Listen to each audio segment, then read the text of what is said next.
नमस्कार दोस्तों। आज मैं आपके पास लेकर आई हूँ झांसी की रानी की बातें। हम्म, मालूम है आपको? ठीक है, ज़रूर मालूम होंगी, परंतु मैं आपको झांसी की रानी के बारे में नहीं बता रही हूँ। मैं एक ऐसी स्त्री के बारे में आपको बता रही हूँ जो झांसी की रानी नहीं थी, परंतु उसने झांसी की रानी बनकर और झांसी की रानी की लक्ष्मीबाई की जान बचाई। रानी लक्ष्मीबाई की उसने कैसी जान बचाने में कितनी मदद की, वो मैं आपको बताना चाहती हूँ। वो सचमुच झांसी की रानी नहीं थी, किंतु फिर भी वो झांसी की रानी बनी। हाँ हाँ, सस्पेंस हो गया आपको। सुनिएगा, मैं आपको लिए चलती हूँ अभी झांसी के किले में। झांसी के किले में आप समझिए चैत्र का महीना है और चैत्र के नवरात्रि आज से शुरू हो रहे हैं और नवरात्रि का भव्य आयोजन चल रहा है। बसंत ऋतु का प्रारंभ है। किले का जो महल है, उसके किले के महल में महारानी रानी लक्ष्मीबाई, उन्होंने नवरात्रि के पूजा पाठ का आयोजन किया है और गौरी की प्रतिमा वहाँ पर रखी है, वो भी सजी हुई है। चारों तरफ सजावट भव्यता दिखाई दे रही है। सारी नारियाँ वहाँ पर उपस्थित हैं। अधिकांश उनमें से सजी समझी बैठी हैं और कुछ कुछ ऐसा लगता है जैसे निम्न जाति की स्त्रियाँ हैं। आज ये निम्न जाति की स्त्रियाँ महलों में कैसे आ गई? लेकिन नहीं, आज तो रानी जी ने सभी को छूट दे रखी है। और ये छूट जो ऊंची जाति पाति की औरतें थी ना, उनको अखरने लगी, क्योंकि उनको तो अपनी जाति का अभिमान था, उनका घमंड था। तो वो कहती हैं, अरे देख तो, हमारे ऊपर चढ़ी आ रही हैं ये औरतें। महारानी ने जरा सी छूट क्या दे दी रानी जी ने इनको, आप ऐसे बाहर गुजार रही हैं। अरे आज मत बोल, पता नहीं अगर सुन लिया ना सादानी सरकार ने, नाराज हो जाएंगी। ये भी कोई बात है? अरे देखो देखो देखो, महारानी जी आ रही हैं। रानी सरकार की जय हो, रानी सरकार की जय हो। हाँ, सब लोग आ गए आप लोग? अच्छा। बड़ी सज्जन है आज तो। पर इधर ये जो बैठी हैं और मेरी बहनें, इनके गले में माला नहीं है, पुष्पों के हार नहीं है, क्या बात है? अरे देखो देखो, महारानी को तो युद्ध पसंद है। हम तो समझते थे कि बस ये केवल लड़ाई झगड़ा युद्ध ही चाहती हैं, बहादुर हैं, हर समय तो तलवार की बातें करती हैं, और इनको तो श्रृंगार भी पसंद है। अभी तो देखती जाओ महारानी के कौन कौन से रूप तुम्हारे सामने आते हैं। देखो देखो, रानी सरकार कुछ कह रही हैं। क्या बात है, तुम लोगों ने श्रृंगार नहीं किया? गले जी जी रानी सरकार, हाँ, तुम लोगों के गले में पुष्पहार नहीं है क्या? अधूरे श्रृंगार से गौरी माँ की पूजा करोगी? जी अरे बख्शिंजू, तुम बोलो तुम बोलो। हाँ, सरकार, ऐसा है ना, हाँ, हमारी माँ सरकार के गले में भी तो हार नहीं है, तो फिर हम कैसे पहनेंगे? अच्छा अच्छा, ठीक है। समझ गई। जाओ, मालिन से कहो एक मेरे लिए भी लाए और तुम सबके लिए भी लाए, तुम सब भी पहनो। हाँ चलो चलो, अरे मैं जाऊंगी। हाँ मैं भी चलती हूँ, चल ना, चल मैं भी चलती हूँ। चल मैं भी चलती हूँ। अरे तुम अंदर, सबसे पहले तुम मेरे लिए माला ले आई। अच्छा, पहना दे पहना दे। नहीं नहीं नहीं, तू रहने दे, तू तो रोज ही पहनाती है मुझे माला। आज तो सुहागनों से पहनूंगी, बख्शिंजू के हाथों से पहनूंगी आज मैं माला। आओ बख्शिंजू, माला पहनाओ। जी सरकार, जी सरकार। लो, अरे तो तुम भी पहनाओ ना, तुम क्यों पीछे हट गई? सबसे पहनूंगी मैं आज। आओ आओ, तुम भी आओ। हाँ झलकारी, तुम भी आओ। अरे ले मुंदर काना, मुंदर काना, ले ये माला तो संभाल। मुंदर, अरे मुझे तो फिर ढक दिया। बस बस बस बहनों बस, बहुत हुआ, बहुत हुआ। देख तो, झलकारी के साथ सज्जा देखो तो आज, रंग बिरंगे कपड़े, बुंदेलखंडी वेशभूषा, आभूषण। बुंदेलखंड की है ना, क्यों नहीं करेगी वैसे साज श्रृंगार। झलकारी, आजा आजा मेरे पास आजा। कौन है ये कौन है? अरे तुम नहीं जानती, ये कोरिन है, कोरिन। कोरिन तो बुंदेलखंडी श्रृंगार। अरे ये वहाँ की है ना, बुंदेलखंड की लड़की है, रानी के पीहर की। अच्छा। हाओ। पर इसका रंग रंग तो सांवला है, उसे सूरत, चेहरे पर घूंघट डाल रखा है। हाँ मैंने देखा था, इसकी सूरत है ना हमारी रानी सरकार से मिलती है थोड़ी। अच्छा अच्छा, आजा झलकारी, आजा, पहना दे तुम्हें अपनी माला मुझे। आप सब सोच रहे होंगे कौन है ये झलकारी, बुंदेलखंड जैसे तो साकार होके आ गया इसके अंदर। मैं बताती हूँ आपको। जब मैंने झलकारी की बहादुरी अपने सिपह सालार सेनापति खुदाबख्श जी से सुनी तो मुझे बड़ा अच्छा लगा, कितनी बहादुर है झलकारी। और फिर मैंने झलकारी से मिलकर उससे बातें की, मुझे वो बहुत योग्य लगी, बहुत बहादुर मालूम दी। और मैंने फिर उसे अपने पास ही बुला लिया। झांसी, अपने झांसी के बुनकर जुलाहे पूरन से उसकी शादी कर दी। रानी सरकार बताओ तो, इसने क्या बहादुरी की थी जिससे आप भी प्रभावित हो गई? यही तो बात है, बताने वाली बात है ना, मैं खुद ही बताती। चलो तुम लोगों ने पूछ लिया, अच्छा किया। झलकारी तुम खुद बताओ ना। जी जी ना, रानी रानी सरकार। अरे चलो अच्छा, मैं ही बता देती हूँ, शर्मा रही है तुमसे। हाँ तो बात ऐसी बनी बहनों, झलकारी अपनी सहेलियों के साथ जंगल में लकड़ियाँ लेने गई थी। जब ये कवारी थी, बुंदेलखंड में थी वहाँ, तो अपने सखियों के साथ, लड़कियों के साथ जंगल में गई लकड़ियाँ इकट्ठी करने के लिए। और वहाँ पर अचानक गहरे जंगल में जब ये सखन वन में पहुंची तो वो अपने मस्त थी बातों में, अचानक डाकुओं ने इनको घेर लिया। दैया, क्या हुआ?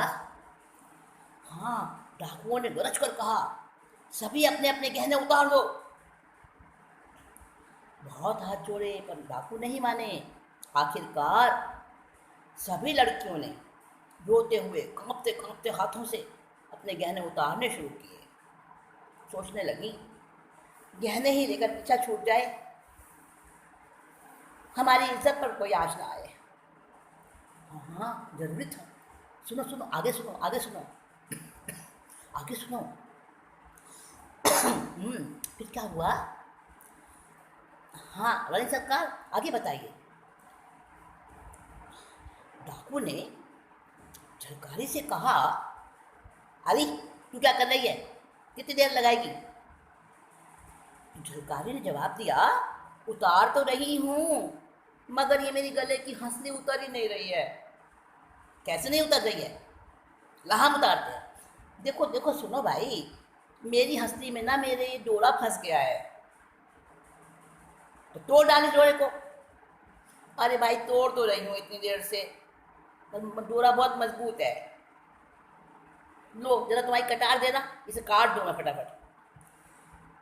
अच्छा अच्छा अच्छा, गाली जू,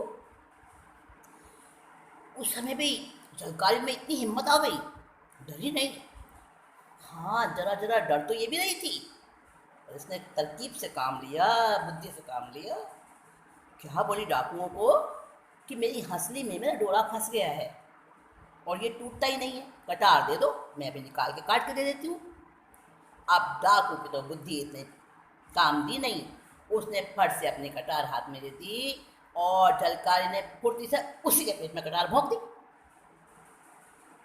फिर तो पूछो मत, सारी लड़कियों में हिम्मत आ गई और डाकू तो वहां से भाग छूटे। वाह वाह झलकारी, बहुत बहादुरी है तुम्हारे अंदर तो। भाई हम तो वहीं घबरा जाएं, ऐसी घटना हो जाए तो मर जाए हम तो वहीं। तभी तो झलकारी का ये गुण मैंने देखा, समझा, तो मैंने उसी दिन महिला फौज बनाने का निश्चय किया था, पता है आपको। और मैंने बना भी ली है महिला फौज। जी जी रानी सरकार, आपने हमको भी तो सबको लिया है ना उसके अंदर। और तुम सबको भी मैंने सारे अस्त्र शस्त्र संचालन सिखा दिए हैं। अरे मैंने क्या, तुम्हारी सेनापति झलकारी ने सिखाए हैं सब कुछ। सरकार, रानी सरकार, एक बात कहूँ? हाँ हाँ बख्शिंजो, बोलो। रानी सरकार, दीवान साहब ने तो अब इस बात का विरोध किया था ना कि ये कोरिन है, कोरिन जाति की, इसे सेनापति का पद देना ठीक नहीं है।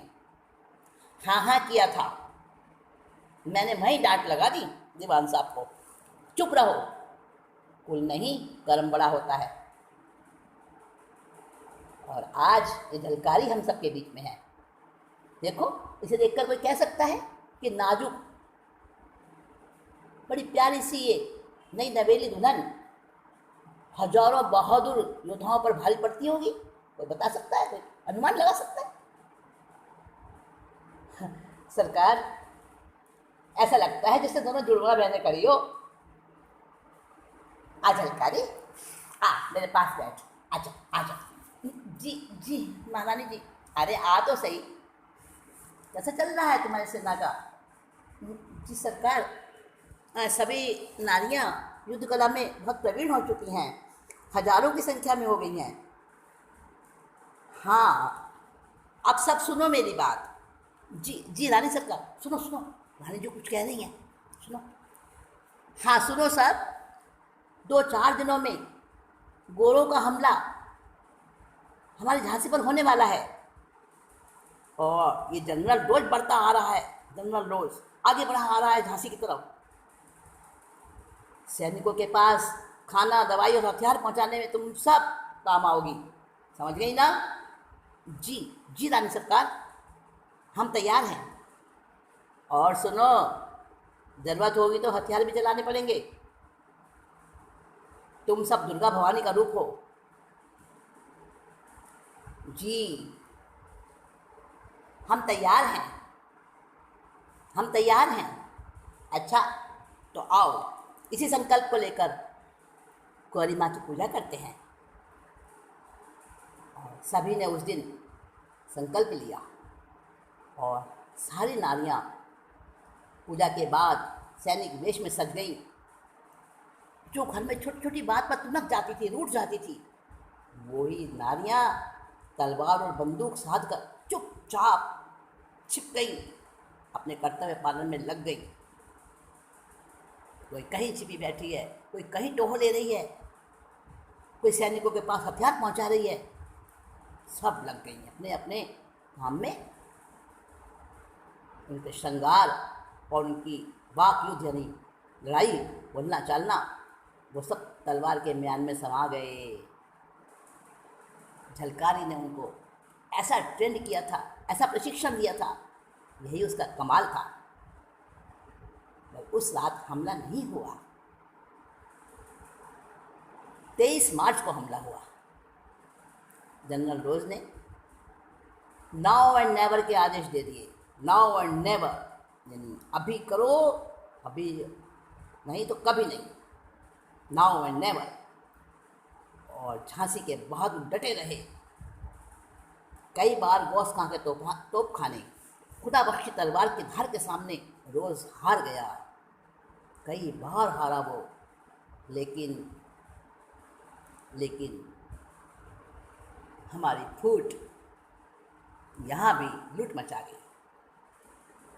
आपने सुना होगा ना बंधुओं, हमारे देश की फूट ने अंग्रेजों को मुगलों को न मालूम किन्हें किन्हें हमारे देश में राज्य करने दिया है, कूट का ही सारा किया धरा है। यहाँ भी क्या हुआ, जाति का अभिमान रखने वाले महारानी के देवर दुलाजू, उनकी गद्दारी के कारण रानी हार गई, बहुत बुरी तरह से संग्राम हुआ। और वो दुलाजू वो मिल गया अंग्रेज़ों से जाके, उसने गद्दारी कर दी, क्योंकि उसको सारे भेद मालूम थे, सारे गुप्त रास्ते मालूम थे। आखिरकार रानी को लाचार होकर, विवश होकर कालपी के लिए प्रस्थान करना पड़ा। जब वो कालपी जा रही थी, उसने किले की कुछ स्त्रियों को, जिनमें झलकारी भी थी, इकट्ठा किया और कहा, सब स्त्रियां उनके साथ जाना चाहती थी, तो उनको अकेले भेजने को तैयार नहीं थी। मगर लक्ष्मीबाई झांसी की रानी कहने लगी, तुम्हें यहाँ रह के रक्षा करनी है, लोहा लेना है, और अगर तुम यहाँ अंग्रेजों को रोके रखोगी तो मैं आगे बढ़ जाऊंगी, मुझे समय मिल जाएगा। झलकारी ने दरवाज़ा बंद कर दिया, किले का द्वार बंद कर दिया। रानी और साथियों को, जो उनके साथ में गए थे, कोर्ट के बाहर का चप्पा चप्पा मालूम था रास्ता। अंधेरे में चल रहे थे, सहज निशब्द। अंजनी की टोरैया के पास ओरछे की सेना और एक अंग्रेज छावनी भी थी। यहाँ थोड़ी रोक-टोक हुई और सामना भी हुआ लड़ाई थी। और वहाँ से रानी के साथ 10-12 साथी और सिर्फ एक दासी मुंदर, वो उनके साथ गए। आगे रास्ता बड़ा भयानक था, अंधेरा रास्ता था, ऊबड़ खाबड़ था। पीछे झांसी में आग जल रही थी, आवाज़ें आ रही थी, और इधर अंधकार था, जंगल था, और गरमऊ के पहाड़ थे, लिपटे दबे हुए से दिख रहे थे। चिड़िया और पक्षी पेड़ों से भड़बड़ा कर उड़ जाते और घोड़ों को चौंका देते। ज्यों त्यों करके आरी नामक गांव पार हुआ और उसके पास से पहूज नदी मिली। पहूज नदी में से चुल्लू दो चुल्लू पानी पीकर सब आगे बढ़ गए, भूखे प्यासे। 10-12 मील पहुंचकर उन्होंने थोड़ी सी सांस ली। इधर क्या होता है,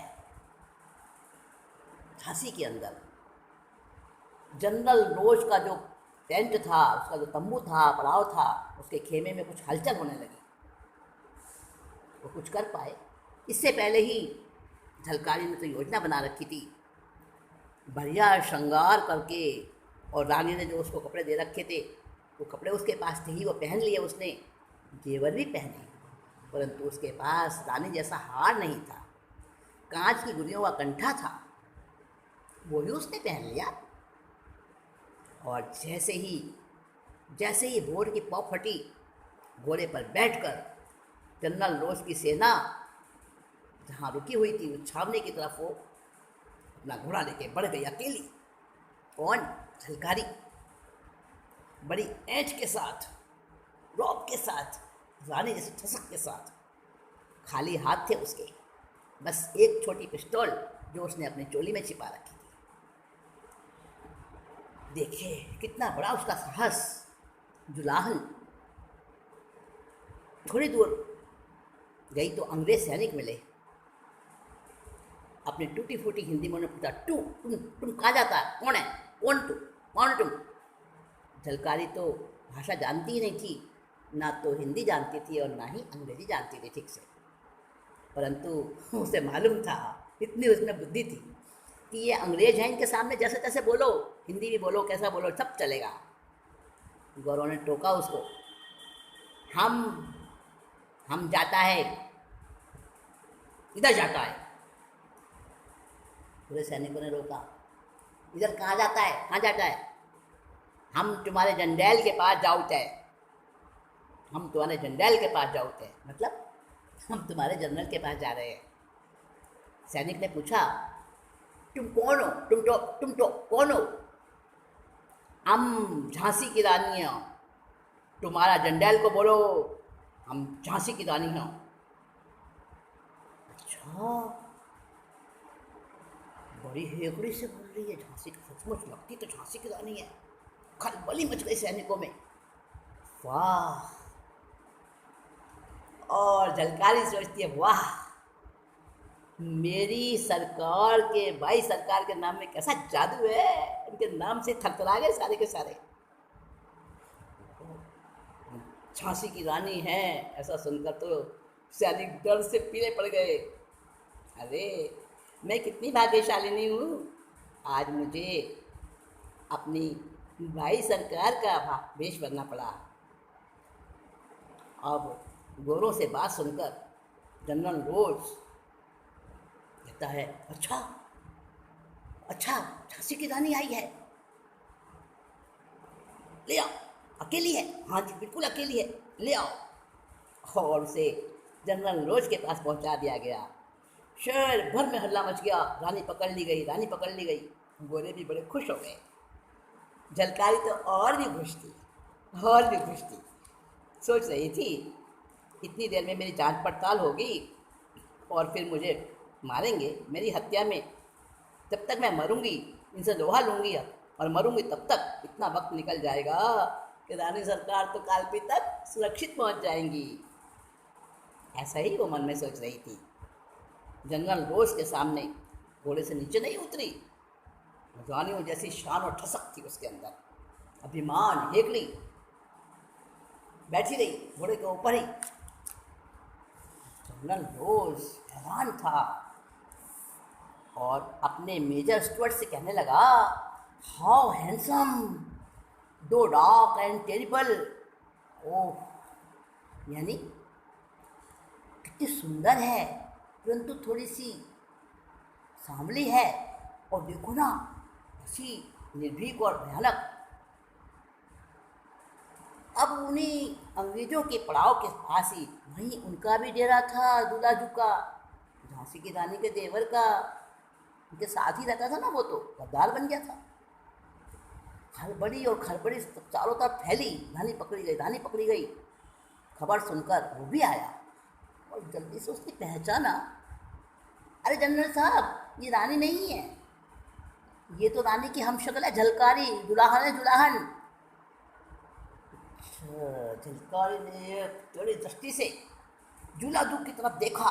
जुलाजू को देखकर लगी देशद्रोही, दांत पीसकर खून बल गया झलकारी का। तो गर्जी जोर से, अरे पापी, ठाकुर होके तैने या कहाँ करो, यानी ठाकुर है तू और तूने ये कैसा काम कर दिया। सुनकर दुलाजू तो शर्म से गड़ गया। थूक दिया झलकारी ने उसके ऊपर, भागने लगा। झलकारी ने गोली चलाई, पास खड़े सैनिक को लग गई। सैनिक तो मरा, फुर्ती से दूसरी गोली चलाई। तभी जनरल ने दबादब फायर करने शुरू कर दिए और झलकारी खून से लथपथ। संतोष था उसे कि वो बहुत कुछ कर सकी। उसका प्राण अंत हो गया उसी समय। रोज और स्टुअर्ट, जनरल रोज और मेजर स्टुअर्ट दोनों बड़े हैरान थे कि क्या कोई इतना दुस्साहस भी कर सकता है। स्टुअर्ट कहने लगा, शी वॉज मैड, पागल थी वो।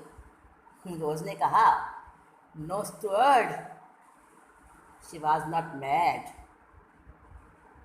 If 1% of Indian women become so mad as this girl was, we will have to leave all that we have in this country and certainly India will lead the world. अरे major Stuart, तुम कहते हो वो पागल थी? No, नहीं नहीं मेरे मित्र, वो पागल नहीं थी। अगर भारत की 1% स्त्रियाँ भी इसके जितनी पागल हो जाए ना, तो हमको अपना भारत में सब कुछ छोड़कर यहाँ से भागना पड़ेगा और निश्चित ही भारत विश्व का गुरु बनकर विश्व का नेतृत्व करने वाला बन जाएगा। झलकारी का मही देवलोक हो गया। मन में संतोष लिए उसने अपने प्राण त्यागे। उधर रानी कालपी पहुंच चुकी थी। जब उसको झलकारी के बलिदान की खबर मिली तो बूंद आंसू गिरे रानी के। भरे कंठ से कहने लगी, बोल निकले रानी झांसी के, झलकारी झलकारी तूने सिद्ध करके दिखा दिया कि महानता कुल से नहीं कर्म से है। धन्य है तू। झलकारी ने तो अपना फर्ज निभाया, परंतु कालपी में महारानी पहुंची ही थी कि उसी समय खबर मिल गई और सारे गोरे सैनिक चारों तरफ से रानी को घेर कर मुकाबला करने आ गए। और इसी बीच एक नाला बीच में अड़ गया। नाला जो बड़ा चौड़ा था, बरसाती नाला, उसमें पानी लबालब फाटे मार रहा था। रानी का घोड़ा भी मर गया। नया घोड़ा तुरंत लिया गया। नया घोड़ा, रानी परेशान हो रही थी थोड़ा सा काबू में। वो तो सधा हुआ घोड़ा था पहले का, तो अब नया घोड़ा और इधर वो नाला। फिर भी साहस की धनी लक्ष्मीबाई रानी उस नाले को पार कर रही थी। और तभी पीछे से सेना आ गई, इधर से भी सेना, इधर से भी सेना। और रानी जब गिर गई तो रानी ने अपनी ही कटार अपने सिर में मार ली। 23 वर्ष की थी, सिर्फ 23 वर्ष की थी उस समय। और झांसी की रानी अपना नाम अमर कर गई। साथ में झलकारी जो रानी की हम शक्ल थी और ऐसी ही बहादुर थी, उसने भी अपना फर्ज निभाकर अपना नाम हमेशा के लिए अमर कर दिया। बंधुओं, झांसी की रानी से संबंधित ये झलकारी की बात शायद आपने पहले नहीं सुनी होगी। मैंने आपको बताई, आपको अच्छी लगी होगी और पसंद आई होगी। अच्छा, अब मुझे इजाज़त दीजिए, आज्ञा दीजिए। नमस्कार, जय जिनेंद्र। बहुत जल्दी फिर से कुछ लेकर आते हैं।